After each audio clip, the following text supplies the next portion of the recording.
online petition na lumabas sa isang website, ipangalan daw ang mga bagyo sa mga korap na politiko. Sa ating trending talakayan, sa hashtag 24 oras, pinusuhan namin ng publiko kung approve nga ba sila rito o hindi. Ang kanilang sagot, tinutukan ni Mariz Umali live mula sa Malabon. Mariz!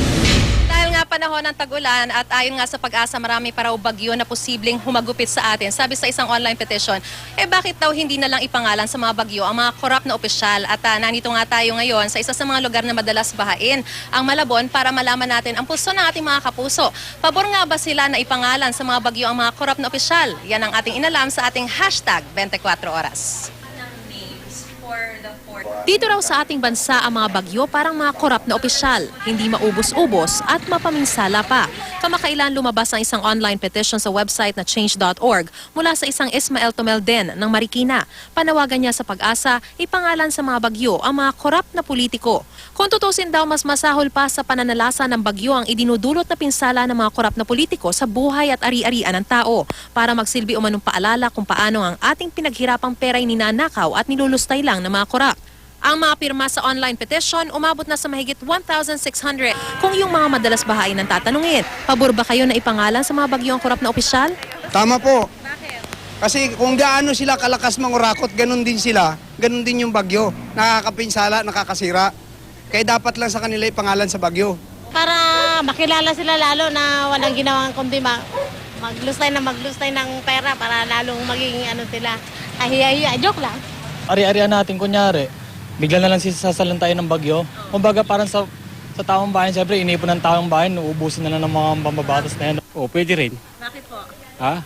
Pareho sila papaminsala eh. Meron namang ilang tila nag-aalangan. Nako, Wala namang pinapangalanan eh. baka tayo madimanda dyan. Pangit-pangit pakinggan. Bakit? Kurap na nga, ilalagay pa natin sa bagyo, delikado. Ay, naku, Diyos ko. Ayaw ko. Nagkalap muna. Pabor lang po kayo, hindi? Hindi siguro. Nakaka-insult sa mga opisyal. Pabor po ba kayo na ipangalan sa mga bagyo ang mga korap na officials? Naku, ano ba yan? Tama! Ay! Teka lang! Siya na Ang iba tila pang Miss Universe na World Peace ang sagot. Sa akin hindi eh. Bakit po? Kasi gusto ko sana yung maayos na na walang gulo. Pero ang iba, kinakabahan na kapag ipangalan sa kurakot ang bagyo, baka dilubyo raw ang idulot. Hindi.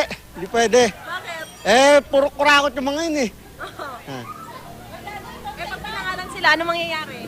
Baka lalo na lumubog tong Pangulo. Itong mga Malabon. Hindi po. Di lalong bumagyo yung mga korupsyon.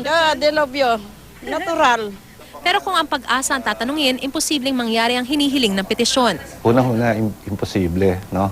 Kasi meron ng mga nakapangalan ngayon, may mga nakahanda ng pangalan para sa mga bagyo at mapapalitan lamang iyon pagka naging destructive sila, say more than 300 yung namatay.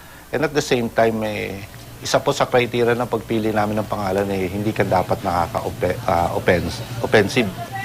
Mel, taong 2000 pa raw nagpakompetisyon ang Pag-asa, kaya meron na raw 4 na grupo ng mga pangalan ng bagyo mula A to Z at yan ang pinapaulit-ulit sa kada 4 na taon. Mel?